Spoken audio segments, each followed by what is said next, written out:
Es jau saku otrais. Tikko mums nogāza Liepājā esot plakātu, ko mums bija iedevis Latvijas Investīciju un attīstības aģentūra. Bet tamdēļ esmu arī šeit, jo pagājušā gadā jūsu projekts, tātad Travel, ieguva eksporta un inovācijas balvu 2022.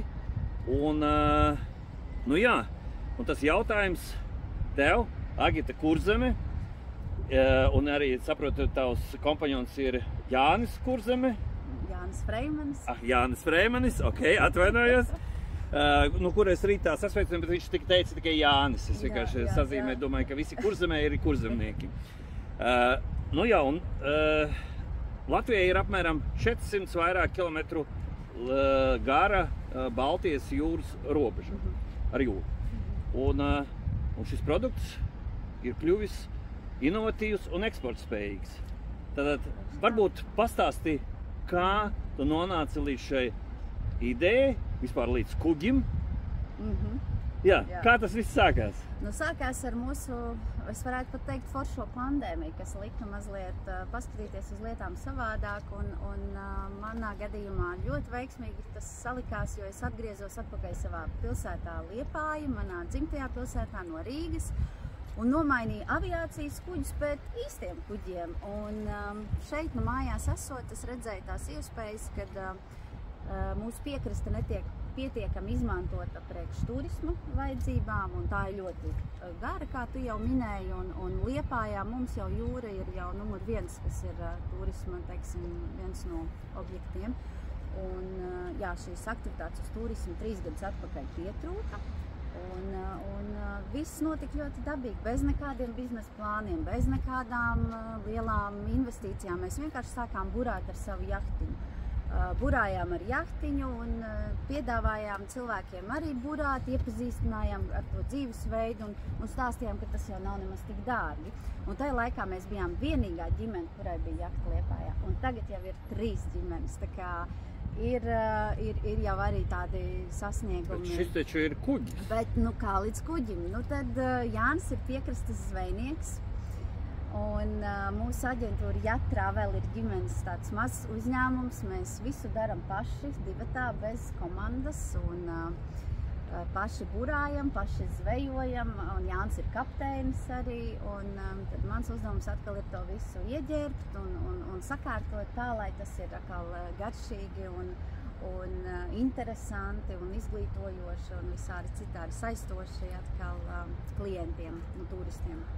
Un, ir tātad arī tas zvejas kuģītis, es jau pieminēju. Ar šito nebrauc, jā? Ar šito arī mēs braucam. Veseli 3 produkti ir īstenībā. Labi, pastāsti mums sīkāk, jo ne visi zina, jo es bildēs esmu redzējis šo te kuģi. Jā, šis ir tas lielākais kuģis, un tad kuģis šis ir Norvēģijas kuģis, no Norvēģijas vēsturiski zvejas. Tur nedrīkstēja tos ķert, atsūtīja viņu uz šejieni, jā? Viņus tur īstenībā izpārdod kā privātmājas. Okay. Un tad mums palaimējās, kad saimnieki redzēja, ar ko mēs nodarbojamies, un ka mums tas turisms ir svarīgs un aktuāls, un viņi arī ļoti gribēja, vēlējās, ka šis kuģis ir vairāk kalpos sabiedrībai un turismam, un lai neaiziet atkal kā kārtējā dzīvojumā māja, kādā ostā Holandē vai arī tajā pašā Norvēģijā. Un, kuģi mēs paši atvedām, Covid laikā nopirkām, tad gadu netikām pakaļ, jo viss reizes... Vai ir noslēpums, cik maksā šāds kuģis? Sākot no... No 100 000. 100 000, tātad vienu Porsche iemainīt pret šādu kuģi, vai? Nav mums Porsches, mums ir māja, mums nav privāta māja Liepājā, bet mums ir kuģis Liepājā. Kā privāta māja, ja viņš ņem un prasa tikpat daudz resursus un laiku, cik arī privāta māja, tā arī ir. Es varbūt gribētu zināt, tā kā no Norvēģijas, tad viņš arī pa ledu var iet kaut cik vai ne, tomēr ziemas laikā jāpabū vairāk ostā. Nē, jāpabūt labāk ir ostā, jā. Bet, un ledlauzes, lai neiet garām, jo kuģim ir koka apakša. Koka apakša? No Norvēģi ilgi augošas priedes, dubults korpus. Jā. Un būvēts 1967. gadā. Un noteikti izturēs vēl... Tā kā gandrīz jau 60 gadu viņam, vai ne tā? Jā, 50, jā. Okay. Tad tu teici, ka ir 3 peldoši līdzekļi. Tad šis ir viens, tad ir mazāks kuģis un jahta, ja? Jā. Un mazais kuģis ir zvejs kuģis, tas ir Jāņa darba instruments. Pagaid, ar to arī brauc turisti? Ar to mēs arī braucam. Jā, tur mēs to zivtiņu grillējam, mēs izbraucam jūrā, mēs ceļam, skatāmies, kā tīklu mašīna ceļ tīklus, tad zvejnieku komanda iztīra tās zivtiņas un es pati grillēju viņas. Okay. Un dažreiz es tur spēlēju arī akordionu. Un visu kaut ko vajag tādu. Lai tikai būtu... Jā, bet nu labi, tie turisti apmeklētāji jūs, cik jūs varat paņemt uzreiz? Uz mazā kuģīša, zvejas kuģīša, kur ir tīklu celšana un grillēšana līdz 10 pasažieriem. 10 pasažieri. Jā, un tāpēc bija vajadzīgs šis lielais, kad šeit var paņemt, nu, līdz 30. Drošības līdzekļi atļauj līdz 30 pasažieriem. Viņiem visiem arī drošības vestes ir, ja? Jā. Viņi visi zina, kur viņas ir. Jā, kur tas atrodas. Jā, to es arī kā instrukciju stāstu pirms katru reizi. Tas tāpat kā lidmašīnā. Jā, tikai mazliet samēr. Tieši tā, jā, ja drošība numur 1 ir jāpūs pie kuru transporta līdzekļu. Bet jūs esat atkarīgi diezgan stipri no laika apstākļiem, vai ne? Diemžēl. Bet Lietuva brauc tā ārā, vai ne? Jo zivs jau ķeras citreiz pat labāk Lietuva dažreiz nekā saulainē, jeb ne? Jā, bet tomēr turismu pasākumam tomēr labāk ir, lai laiks ir mērens un nav liela viļņu un lai nav tas lietus. Bet mums ir bijuši dažādi gadījumi. Jā. Kā ir to zivju barošanu, cilvēki paēd un atpakaļ salaiž jūriņā? Īstenībā diezgan reti, bet gadās. Un man ir tāda homeopātiska piliena, ar kuriem es cenšos visus izglābt. Tos galvenais pusstundu pirms tā kā iedzert, un tad jau ir jā. Bet atnāk tie, kuriem īstenībā nav slikti, viņi jau zina jau, kuri. Jā. Un cik tāds izbrauciens laika ziņā un naudas ziņā? Ja laiks un nauda ir kaut kā savienots? 3 stundas. Ja braukā, kamēr noķer zivi? Nē, 3 stundu laikā. Redzi, ir tā, ka zvejnieki iepriekšējā dienā iet jau izlikt tos tīklus, jā. Tur tur kaut kas jau būs saķēris. Pa nakti saķeras zivtiņu, un tad mēs ejam no rīta, no 9 līdz 12 ejam mēs tad to lomu vilkt ārā, skatīties, kas tur ir saķēries. Un vienmēr ir, vienreiz bija gadījums, ka mums bija 10 pasažieri, un Jānis bija izlicis, man liekas, ka 3 kilometrus tos tīklus, varbūt pat mazliet vairāk, un bija tikai 10 zivis. Ir dažādi. Ir, kad ir ļoti daudz zivis. Katram pa zivī? Katrai pa zivī sanāca, jā, bet tas stress bija liels. Un ir bijis, kad ir pilns ar jūras zālēm. Tad tie tīkli viss ir 2 nedēļas jāžāvē, un viņus nevar izmantot, jā, tā kā ir jābūt rezervēm. Jā, ļoti darbietilpīgs un ļoti tāds, daudz resursu un laiku un paņemošs hobijs mums ir. Bet, kamēr patīk, tikmēr ir forši. Jā, un tā naudas ziņā, cik tas apmēram, katram ir plus mīnus sākot no? Tas zvejas pasākums ir 50 eiro no personas, 3 stundas tātad, jā. Ar visu ēšanu? Ar visu ēšanu, jā, sēdās kārtīgi zivs un mēs vēl līdziedojam. Okay. Jā, un uz šo kuģi atkal mēs vairāk taisam tāds saulrietu brauciens, un uz kuģi darbojas grillbārs, kur atkal šīs noķertās rīta zivis. Es arī pati grillēju vakarā, un tad ir iespēja maltīti pasūtīt. Bet vakar izbrauciens 2 stundas, un mēs mazliet izējām arī jūrā, ja atļauj laikapstākļi, ir 25 eiro no personas. Vispār ļoti pieņemami, jo es domāju, Rīgā restorānā tur cilvēki noiet pa 60 un vairāk. Jā. Vai šeit var dabūt arī kādu vīna glāzi? Jā, tas arī ir ekstra, jā. licences mums arī ir. Jā, tu uz kuģa var arī drusku iedzert. Un užava salu dzert, jā, užava salas. Okay. Vai ir, citreiz sevišķi Ēģiptē, tur cilvēki pēc tam paēdas un lec iekšā kaut ko, vai te arī jūs lecat ūdenī vai nē? Visi sausām kurpītēm atpakaļ? Drošība numur 1, jā. Tad nekādas peldas nav? Tikai privāts pasākums, ja ir, un tad arī... Tas nozīmē, ka šeit var pasūtīt arī kāzas, vēl kaut ko? Jā, tas arī notiek, un tad pārbaudīt, vai līga vai pelt, vai līga, vai glābi vai neglābi? Jā. Okay. Un tad tā sezona sākas kad un kad viņa beidzas apmēram? Zini, jā, šis gads ir tāds ļoti izaicinājumi pilns, jo var teikt, ka jūlijas vispār mums nebija un jūnijas arī nebija. Un tagad, jo dēļ laikapstākļiem mums bija liels vējš, vismaz Liepājā, un kā rezultātā mēs nevarējām iziet ar kuģi, ne ar mazo zvejas kuģi. Mēs vispār šovasar esam bijuši tikai 3 reizes. Wow! Jā. Un ļoti ceru, ka nākamnedēļ arī varēs. Un arī, manuprāt, arī rocība cilvēkiem ir mazāk palikusi. Par to daudz saka, jā. Visi tie rēķini, visas sadales tīkli un visi pārējie noņem naudiņu. Tas, kas varētu būt, nākt pie mums. Jā, un savukārt tā kā mūsu starptautiskais turisms arī ir, tomēr nav atdzīvojies atkal dēļ Ukrainas notikumiem. Jā, un tad mēs kaut kā mēģinām pielāgoties un atrast vēl to vidusceļu. Un es vēl atrodu spēku smaidīt, bet es esmu ļoti daudz ko iemācījusies, jo šogad pavāru mēs neņēmām, es pati visu darīju. Vīrs par to droši vien priecīgs, tagad tu proti jebkuros apjomos gatavot. Jā, es pat arī esmu mazliet priecīgi, jo es vienmēr baidījos no tā, jā. Jo tagad ļoti daudz to izmēģina ar kafejnīcu un mājas kafejnīcu dienām. Nu, vai garšo cilvēki vai ne, vai arī tikai vīrs sēd to un pārējie nē, tad var saprast. Tātad starts ir dots. Vai kādi ir nākotnes plāni? Nu, kā šo, teiksim, droši vien ir domāts par sirmām vecumdienām un kā tas visa impērija varētu izskatīties. Zinu, kā es kādreiz smējos, kad es būšu pensijā, tad es nākšu uz savu Liepāju. Ja? Jā, tas izrādās notika daudz ātrāk.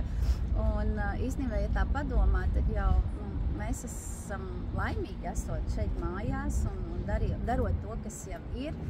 Un tās nākotnes lietas tad jau arī notiek kaut kā arī paši no sevis gluži tā ļoti neiespringstot uz tādu lielu plānošanu, jo vairāk ir jāskatās un uz operatīvām lietām. Jā, kā šodien, kā rītdien, un tad jau par to sezonu. Bet tas, ko mēs esam attīstījuši, mums ir turisma aģentūra, un mēs esam paši iemīlējuši ļoti arī Āfriku, Maroku konkrēti, un priecājamies par aviokompānijas airBaltic atvērto tiešo reisu. Un tā bija zīme, ka mums ir jāizved savi draugi, radi un kaimiņi uz to Maroku, un arī parādīt, teiksim, ziemas sezonā, tad mēs taisam tādas mazās privātās grupas uz Maroku, uz siltumu, uz saulīti. Un arī šajā sezonā, otrā sezona jau ir, ka mēs organizējām Marokas vakarus Liepājā. Pie mums ir ieradies pavārs no Marokas, no Fēsas, kurš starp citu runā perfektā latviešu valodā. Jo viņš jau 10 gadus dzīvo, vairāk, 12 gadus dzīvo Latvijā. Jā. Un redzam, viss... Šeit Liepājā vai? Nē, Rīgā. Jā, un viss tā ir salicies, kad bez lielas plānošanas. Tu vienmēr satiec tos vajadzīgos cilvēkus īstā laikā, īstā vietā. Es saprotu, ka esi lidojis ar airBaltic, vai ne? Gauss ir bijis šeit vai vēl nav bijis? Man liekas, garām varbūt ir nogājis, ja viņš tagad ir... Gausa kungs! Jā, es gaidu jūs ciemos. Jā, šeit noteikti jāatbrauc uz šejieni. Bet airBaltic kolēģi, lielākā daļa, kas no ofisa man ir bijuši jau ciemos, un arī šodien brauks ciemos turismu industrijas kolēģi. Vai ir plānos kādreiz arī domāt par kaut kādas naktsmītnēm, jo tagad ir tādi glampingi vēl uz kaut... Paldies, ka tu pateici. Jā, ir uz kuģa, ir kaīti 6 personām. Un jau ir izremontēti. Visas iespējas arī ir uz kuģa nakšņot, ja gribas kaut ko mazliet savādāku un nevar iemigt mājās, jo nešūpojas, tad šeit var... Noteikti, jā. Jo katra pabraucošā laiva kaut mazliet, bet drusku laikam iešūpo. O jā. Tātad sanāk tas sauklis, kas ir Liepājai, tad noķer vēju vai pilsētā piedzimst vējš. Jums bieži vien tas ir traucēklis, jā? Nu tā sanāk, jā. Bet mēs ar viņu mēģinam sadzīvot, jo līdz gadiem 6-7 metriem sekundē jau var iet. Mēs tad neejam ārā jūrā, tad mēs vairāk izvēlamies akvatoriju. Vai citreiz ziemeļvārti ir skatās, kur ir aizvērš, lai nav liela viļņa, lai, teiksim, pasažieriem ir komfortabli. Veidojot šo produktu, droši vien ir domāts arī par ārvalstniekiem, vai ne? Protams, jā. Jā, un kā ir šobrīd tas realizējies viss, vai pārsvarā tomēr šeit vietēji vai lietuvieši arī? Jā, arī ir lietuvieši. Katrā reisā ir lietuviešu ģimenes noteikti, jo mēs esam tuvu Lietuvai un Liepājā lietuvieši ir daudz.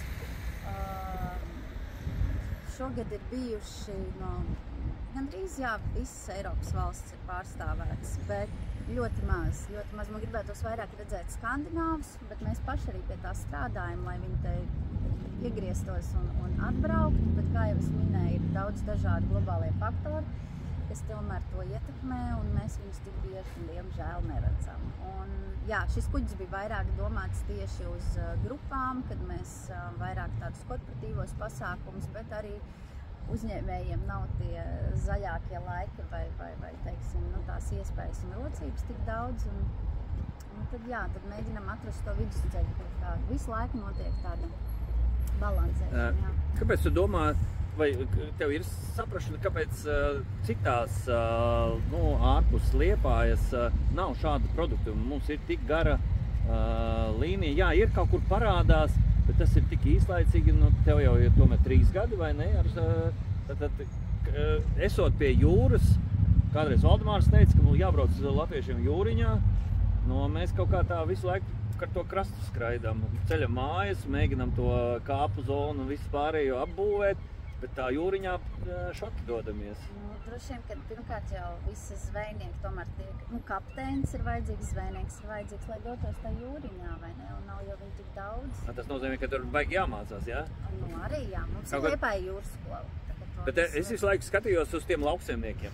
Ilgu laiku viņiem arī tur visu laiku uz katra traktora bija kaut kādas traktortiesības. Tagad jau noteikti traktoru kategorijai var braukt ar automašīnas tiesībām. Tad varbūt uz šādu kuģi gada vajadzētu, bet uz tāda mazāka varbūt netik spēcīgas tās tiesības varētu. Nē, es domāju, ka būtu jāpaliek pie tām vērtībām, stabilām.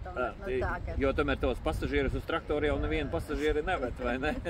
jā, zvejas kuģiem ir zvejnieki, teiksim, licences un vajadzīgā kapteiņa tiesības, un uz šo kuģi ir atkal citas, un uz jahtu ir atkal citas, jā, tā kā uz jahta nedara atkal motoru laivas tiesības, jā, tur ir vajadzīgs buru jahtas tiesības, tā kā, un arī starptautiskās vai līdz starptautiskiem ūdeņiem, tā kā tur ir jāsauc tās nianses. Es domāju, ka tas ir ļoti būtisks faktors, kāpēc varbūt ir mazāk kaut kādi ūdeņas atpūtas turismi, teiksim, tieši jūrā.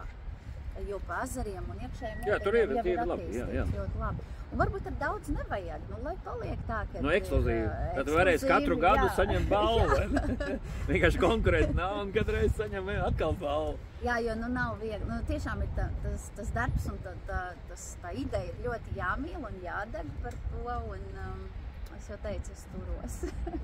un skatos arī apkārt, kas notiek. Un izsveram arī iespējas varbūt aizbraukt arī uz kādu citu ostu, tīri gan kā pieredzes apmaiņā, gan paskatīties, kā tur, teiksim, uztvertu mūsu produktu. Un tepat kaimiņos ir zināms un iespējas. Un, jā, tā kā ir. Vēl man sadomājās tāds jautājums, kādu zivi viņi dabūtu ēst, kad viņi ir izbraukuši?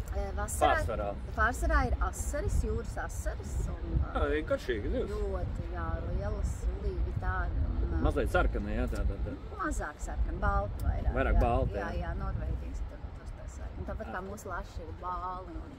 Ok, es sapratu. Un butītes ir dažas, butēm gan ir jāliek speciāli tīkli ar citu to pinumu. Bet arī butes ir. Un dažreiz gadās kāda sīga, kas ir lašveidīga zivs, un zandarts. Un tad, kad ir jau zandarts, tad jau ir aplausi, inovācijas, jā, tas tad ir ļoti veiksmīgs un labs lomas. Bet, piemēram, tas zutis, viņš taču peld no jūras. Zutis, ne, zandarts. Nē, es domāju par zuti. Man ezerā ir tie, es domāju, ka viņi dodas uz to Sargasu jūru, vai viņus var noķert kaut kur pa ceļam. To man jājautā Jāni. Ja viņi te izlietam tīklam cauri un nemaz... Jā, tur speciāls tīkls. Katrai zivī speciāls tīkls, jā.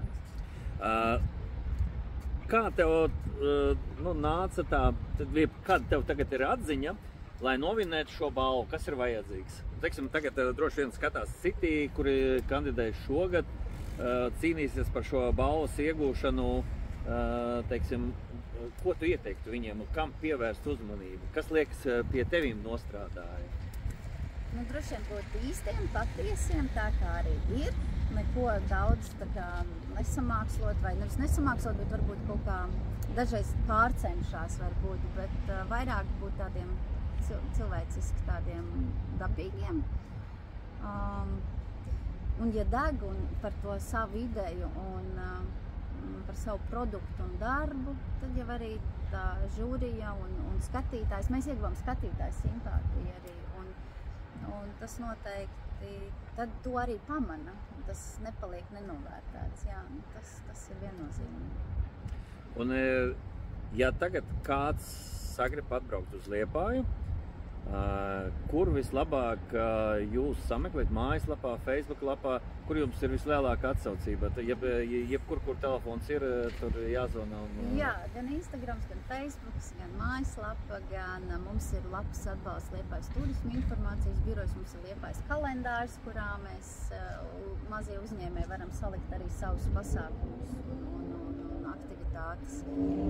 Jā, sadarbība ir iespējama, teiksim, arī par citās vietās, ne tikai savos mēģinājumos. Un kāds būtu ieteikums, piemēram, Vidzemes jūrmalā, ja kāds grib attīstīt šādu līdzīgu projektu, tad pirmie 3 ieteikumi, uz ko būtu jāskatās? Kam būtu, ar ko būs jāsaskarās, kas pirmajā brīdī varbūt nebija padomāts, ka tas būs? Ļoti liels izmaksas uzturēšanas ziņā, jo kaut vai nodrošināt to pašu drošību, jā, visas tehniskās apskates atļaujas, kurām jābūt katru gadu. Un, teiksim, šādu tipu lielu kuģi. Tāpēc ir varbūt ar mazākiem jāsāk. Sākt ar kādu jahtiņu, sākt ar supiem, ja? ar laivu, tad jahtiņu, tā pamazām. Un tad jau vērot, kas ir kurā piekrastē vajadzīgs un kur kas strādā. Ko es saku, lielu paldies, tātad Agita Kurzeme, Travel, tātad var atrast Facebookā, mājaslapa, Instagramā, tātad šajos 3 vietās var sameklēt, ja gadījumā tas ir pa grūti, tad vienkārši uzzvanīt Liepājas turisma informācijas birojam, un tur noteikti pateiks, kurā vietā un kā. Es saku, lielu paldies! Paldies!